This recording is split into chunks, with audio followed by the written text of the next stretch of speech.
pertama, kita akan membahas tentang pengertian al-adah al-muhakamah.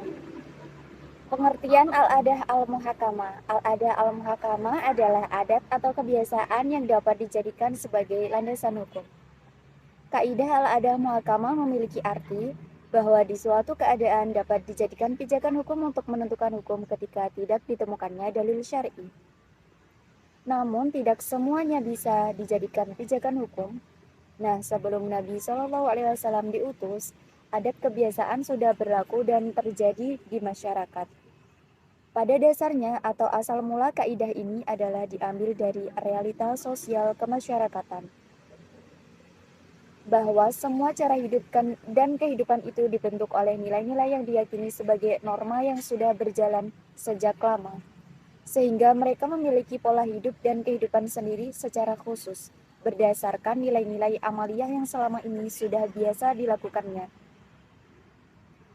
Nilai-nilai seperti inilah yang dikenal dengan sebutan al-adah atau kebiasaan atau budaya, tradisi, dan lain sebagainya.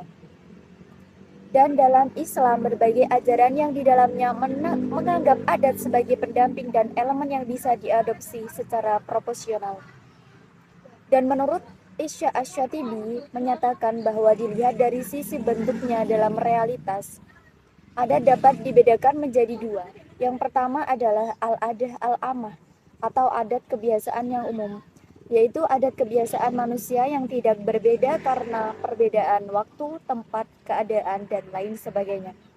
Yang kedua adalah adat kebiasaan yang berbeda karena perbedaan waktu, tempat, dan keadaan seperti bentuk rumah, pakaian, dan lain sebagainya.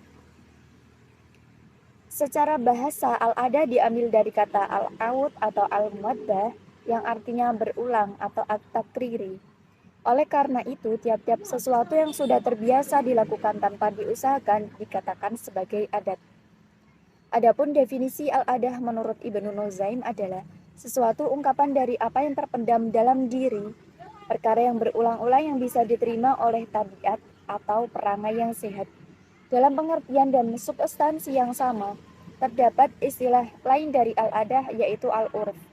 Al-urf yang secara bahasa berarti suatu keadaan, ucapan, perbuatan, atau ketentuan yang dikenal manusia dan telah menjadi tradisi untuk melaksanakannya atau meninggalkannya.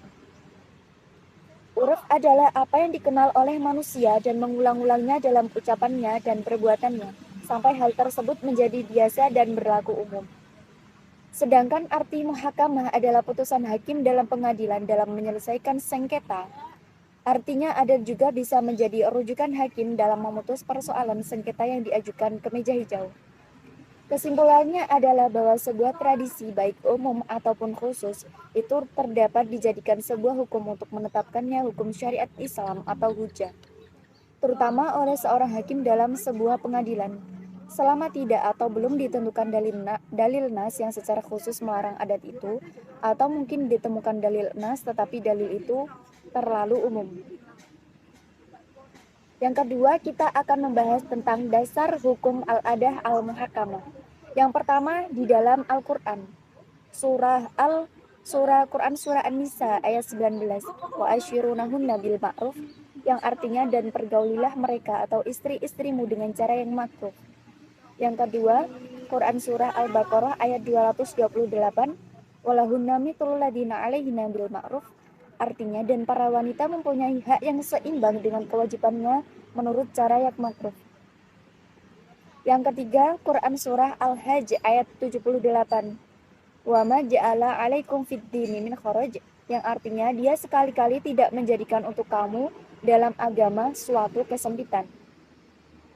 Yang kedua, contoh dari hadis al-waznu wazan ahli Makkah wa mikailu mikail ahli Madinah. Artinya ukuran berat atau timbangan yang dipakai adalah ukuran berat ahli Madinah, sedangkan ukuran isi yang dipakai adalah ukuran isi ahli Madinah. Hadis riwayat Abu Daud.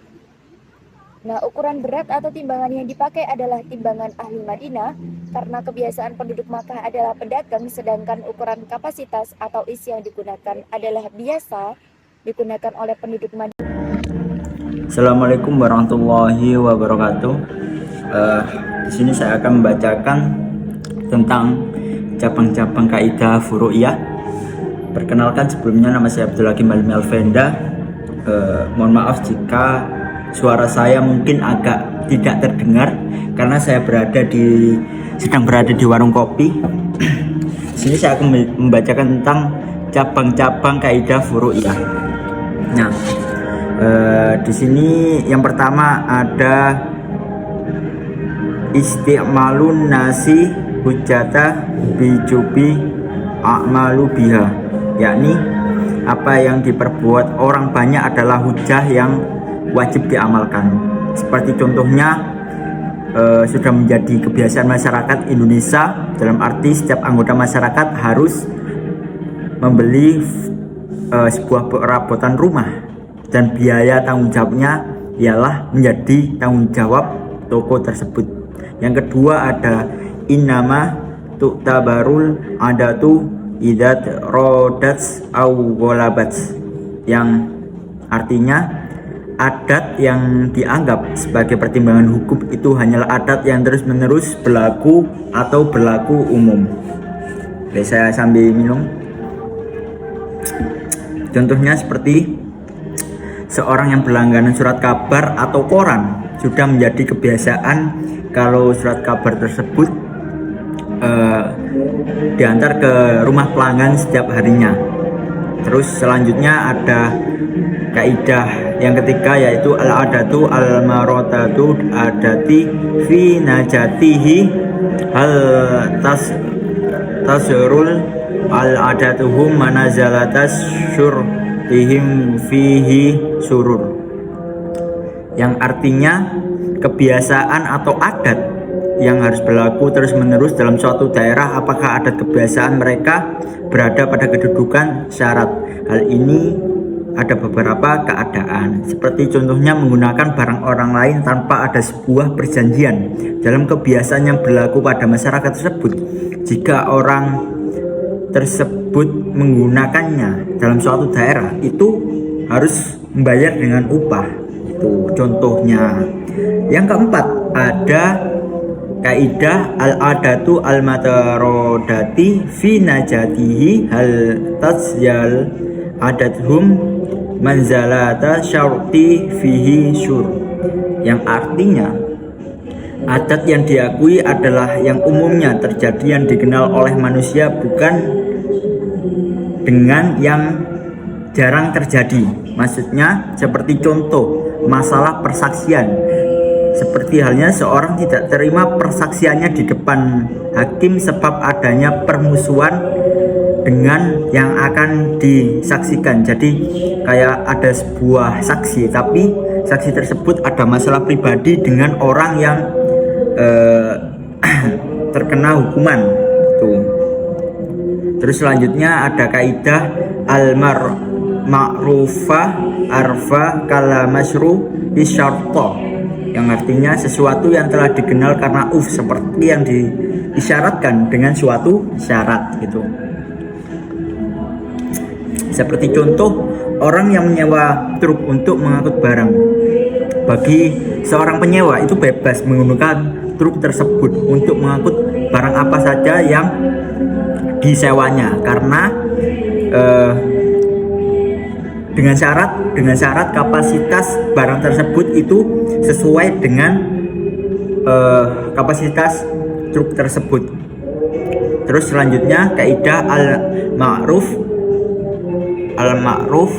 bayan nujarol kal masyruti bainahum, yang artinya sesuatu yang telah dikenal di antara pedagang berlaku sebagai syarat di antara mereka. Seperti contoh seorang wakil yang disuruh dalam jangka waktu yang tidak boleh menjual barang dagangan kepada di dalam kalangan tersebut, karena wakil tersebut tidak boleh menjual barang dagangannya karena itu secara kredit itu melebihi waktu yang telah ditentukan secara umum oleh para pedagang tersebut. Terus yang selanjutnya ada kaidah fima tasbats bihil al adat, yang artinya sesuatu yang kuat ditetapkan oleh adat atau kebiasaan. Contohnya seperti berkaitan dengan masalah ketetapan haid. Menurut Abu Hanifah dalam masalah ketetapan haid sebanyak 2 kali, sedangkan menurut Abu Yusuf Al-Hanafi hanya cukup 1 kali gitu. Jadi ada perbedaan antara mazhabnya. Terus kaidah selanjutnya ada al-ta'bayanu bil urfi kala ta'abiyani bin nas. Ketentuan berdasarkan seperti ketentuan berdasarkan nas itu. Seperti contoh sewa menyewa rumah. Dalam masalah ini biaya tagihan listrik sudah menjadi kebiasaan si penyewa untuk bertanggung jawab, bukan lagi tanggung jawab penjualnya gitu. Terus kaidah selanjutnya al-mumtabi'u al-adatu kal-mumta'i hafiyah, yakni sesuatu yang tidak berlaku berdasarkan adat kebiasaan seperti yang tidak berlaku dalam kenyataannya. Seperti contoh kasus mahar dengan hubungan seksual. Dalam permasalahannya, apabila seorang istri yang telah berhubungan badan dengan suaminya mengatakan bahwa ia belum menerima mahar sebagaimana yang ditetapkan, maka pernyataan seorang istri tersebut dapat dibenarkan. Hal ini disebabkan adat yang bisa terjadi bahwa seorang istri akan menyerahkan diri pada suami jika istri telah menerima maharnya. Terus kaidah selanjutnya yakni al-hakiyatu tataroka bidalati al-adat, artinya hakiki ditinggalkan karena ada petunjuk arti menurut adat. Contohnya seperti seorang yang ingin mewakafkan tanahnya dengan berkata saya wakafkan tanah ini untuk pesantren. Perkataan pesantren ini tidak dikhususkan oleh wakif pesantren apa yang dikehendaki saat wakaf tanahnya. Terus kaidah selanjutnya yakni al-idani urfi ka idani lafti, yakni artinya pemberian izin menurut adat kebiasaan adalah tema dengan pemberian izin menurut ucapan. Seperti contoh seorang yang mengetahui teman dekatnya selalu rela menggunakan atau memanfaatkan barang yang dimilikinya. Hal ini sesuai dengan kaidah di atas bahwa orang tersebut dapat menggunakan barang milik teman di dekatnya tanpa izin. Itu saja yang bisa saya sampaikan. Mohon maaf jika ada suara bising ya teman-teman. Itu saja dari kelompok kami. Terima kasih, kurang lebihnya saya mewakili dengan teman saya Faiza. Mohon maaf yang sebesar-besarnya. Wabillahi taufiq wal hidayah wa ridha wa inna. Wassalamualaikum warahmatullahi wabarakatuh.